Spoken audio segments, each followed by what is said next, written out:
আসসালামু আলাইকুম, আশা করি সবাই ভালো আছেন।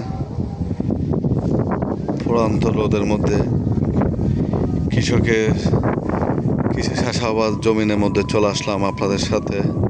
কি সুন্দর সারিভাবে করে সাজানো গোছানো এই ধানের গোছাগুলো রোপণ করা হয়েছে। দেখতে অপূর্ব, অনেক সুন্দর লাগতেছে। দেখছেন কি সুন্দরভাবে সব কিছু আপনাদের সাথে এখানে আসলাম শেয়ার করার জন্য। আজকের ভিডিওতে সব কিছু আপনাদের সাথে শেয়ার করব। আজ শুক্রবার, চারিদিকে দিচ্ছে ময়দানে আজান। আজানের কণ্ঠসুরে বেশি চড়ে আমি যাব মহান আল্লাহ তাআলার কাছে নামাজ পড়ার জন্য। সে আপনাদেরকে চিত্রটা দেখার জন্য এই জায়গাটার মধ্যে আমার আসা।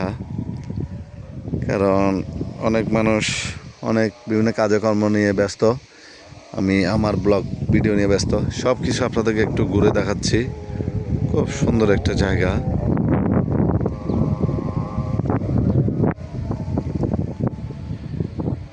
ভিডিওটা শেয়ার করে অন্যকে দেখার সুযোগ করে দিবেন। এই ভিডিওটা এখানে শেষ করলাম। আসসালামু আলাইকুম।